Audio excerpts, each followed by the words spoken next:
দর্শক, বর্তমান বিএনপি সরকার ক্ষমতায় আসার পরে সবথেকে আলোচিত যে ব্যাপারটা সেটা হচ্ছে ফ্যামিলি কার্ড। এবং এই ফ্যামিলি কার্ড ঘোষণার পরে কৃষক কার্ড, এটা কার্ড, ওটা কার্ড, সর্বশেষে প্রবাসী কার্ড, বিভিন্ন কার্ডের ব্যাপার যখন সামনে এসেছে তখন সেই কার্ড নিয়ে অনেক ট্রলও হয়েছে। বাংলাদেশে অনেক মানুষ ট্রল করেছেন, সমালোচনা করেছেন। কেউ কেউ বলেছেন যে কার্ডের উপকার তারা পাচ্ছেন। উপকার পাচ্ছেন নাকি পাচ্ছেন না সেটা হয়তো একটা সময় পর্যন্ত বুঝতে হলে আমাদেরকে অপেক্ষা করতে হবে। এখনই সেই ব্যাপারে কোনো নেগেটিভ মন্তব্য নিশ্চয়ই প্রত্যাশিত নয়। কিন্তু ভয়ঙ্কর একটা খবর বেরিয়েছে, যে খবরটা টাইমস অফ বাংলাদেশ, নতুন জাতীয় দৈনিক, ইংরেজি দৈনিক, তারা ভয়ঙ্কর এই তথ্যটা দিচ্ছে। তারা বলছে ফ্যামিলি কার্ডের যে আয়োজন, সেই আয়োজনেই আয়োজন মানে হচ্ছে ফ্যামিলি কার্ডের আওতায় তো মানুষকে টাকা দিতে হবে, কার্ডের ভেতরের দিয়ে তো টাকা দেবে, সেই টাকা না। ফ্যামিলি কার্ডের এই আয়োজন এবং জরিপ, এখানেই নাকি 2000 কোটি টাকা শেষ। 2000 কোটি টাকা এটার আয়োজন, এই একটা অনুষ্ঠান আয়োজন করার ব্যাপারটা, এটাকে যদি আমরা একটা অনুষ্ঠান কিংবা প্রজেক্ট ভাবি, ব্যাপারটা খুবই বিব্রতকর সরকারের। কিন্তু আদৌ বিব্রতকর কিনা, কিংবা এর পেছনে আদৌ কোনো যুক্তি আছে কিনা, গ্রহণযোগ্য যুক্তি, সেটা চলুন একটু বুঝে ওঠার চেষ্টা করি। যে কারণ পত্রিকা একটা খবর করলো আর আমি শিরোনাম দেখেই লাফিয়ে উঠলাম, ব্যাপারটা তা না। একটু ভেতরে ঢোকার চেষ্টা করি। চলুন, থাকবেন পলিটিক্স টিভির নিয়মিত আয়োজনে।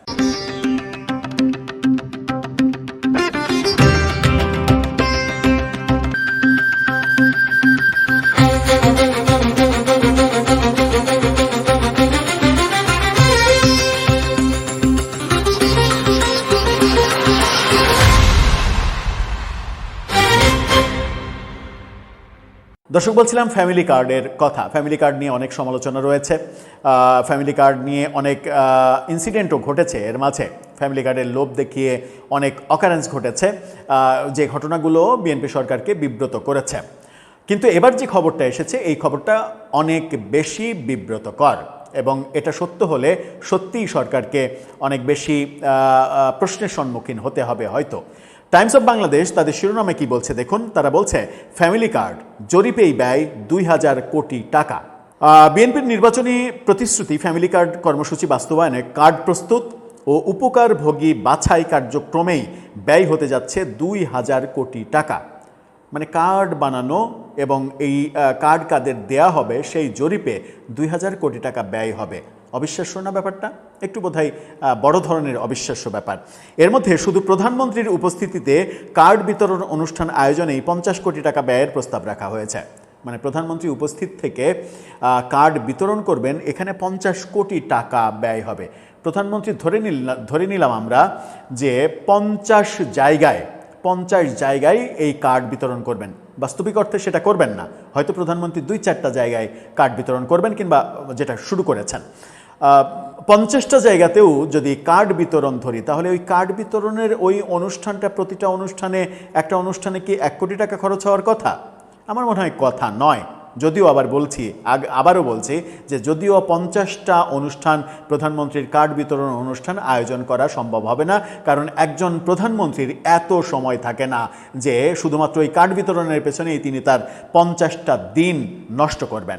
সুতরাং ধরে নিলাম যে 5টা জায়গায়, সর্বোচ্চ 5টা জায়গায় তিনি বিতরণ করবেন, তার প্রতিটা জায়গায় 10 কোটি টাকা করে খরচ হবে। হতেই পারে। সরকার যখন ব্যয় কমানোর কথা বলছে, সে সময় শুধু কার্ড বিতরণ অনুষ্ঠানেই বিপুল পরিমাণ বাজেটকে খাজনার চেয়ে বাজনা বেশি বলে মন্তব্য করছেন সুশাসনের জন্য নাগরিক সুজন সম্পাদক বদিউল আলম মজুমদার। অবশ্য এই লোকটা অনেক বেশি লাফালাফি এখন করবেন, কারণ হচ্ছে যে এই লোকটা প্রফেসর ইউনূসের আমলের বহু আকাম কুকামের একটি নিয়েও কোনো কথা বলেননি, কারণ প্রফেসর ইউনূসের আমলে তিনি নগদ লক্ষ্মী সারপ্রাইজ পেয়েছেন, নগদ লক্ষ্মী অনেক কিছু উপার্জন করতে পেরেছেন, এই অভিযোগ অনেকে করেছেন। এমনকি তার যে প্রতিষ্ঠান সুজনকে বাংলাদেশ ব্যাংক থেকেও কোটি কোটি টাকা দেওয়া হয়েছে হ্যাঁ ভোটের ক্যাম্পেইন করার জন্য, যেটা মূলত কেউই করতে পারেনি, কারণ নির্বাচন কমিশনের নিষেধাজ্ঞা জারি হয়েছিল। তিনি বলেছেন 50 কোটি টাকা তো অনেক, এ টাকা দিয়ে বহু মানুষকে সহযোগিতা করা যেত। অনুষ্ঠান আয়োজনে যদি বিপুল খরচ হয় তাহলে কর্মসূচির উদ্দেশ্য ব্যর্থ হয়। 50 কোটি টাকা যদি অনেক হয় তাহলে ডক্টর ইউনূসের সঙ্গে অনেক কিছুই তো শোনা যায় আপনাকে জড়িয়ে। ওই যে ইউএসএডের মানে কয়েক হাজার কোটি টাকা, ডিপ স্টেটের টাকা, এগুলো সবই বাদ দিলাম, এগুলো সবই উড়ো খবর। কিন্তু ওই যে টাকাগুলো বাংলাদেশ ব্যাংক আপনাকে দিল হ্যাঁ ভোটের ক্যাম্পেইন করার জন্য, সেগুলো তো মানে অনেক টাকাই, তাই না? তো ক্যাম্পেইন কি করেছিলেন? করেননি তো।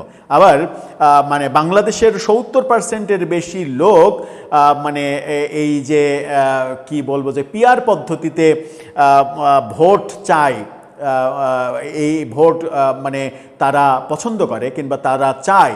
এই যে জরিপ আপনি প্রকাশ করেছিলেন ঘরে বসে থেকে তৈরি করা জরিপ, পিআর পদ্ধতিতে ভোট চাই 70%, 71% মানুষ, এই যে জরিপ, এর পেছনে কত কোটি টাকা লগ্নি ছিল এবং কত বাজেট ছিল, সেই ব্যাপারগুলো আমরা প্রশ্ন তুললে তখন কিন্তু আপনার এই মন্তব্য খেই হারিয়ে ফেলবে। তার মানে এই না যে সরকারের পক্ষে আমি বলছি, ব্যাপারটা এরকম বলছি যে তিনি একটা ছোট অপরাধকে বড় অপরাধের দায় যার মাথায় রয়েছে কিংবা সমালোচনার মধ্যে যিনি রয়েছেন, তিনি যখন এই কথা বলেন তখন ব্যাপারটা এরকমই লাগে। প্রকল্প পরিচালক মোশাররফ হোসেন বলছেন, অনুষ্ঠানের খরচ বাবদ 50 কোটি টাকা রাখা হয়েছে ঠিকই, তবে এর মানে এই নয় যে পুরো টাকাই খরচ হবে। হ্যাঁ, আমলারা পুরো টাকা খরচ করবে না, টাকা বাঁচিয়ে সরকারকে বলবে যে বাবা 50 কোটি টাকা দিয়েছিলেন, এই নেন 49 কোটি টাকা বেঁচে গেছে, আপনাকে ফেরত দিলাম। এতই সস্তা বাংলাদেশের এই আমলাতন্ত্র। এরই মধ্যে পরীক্ষামূলকভাবে কার্ড বিতরণ শুরু করেছে সরকার।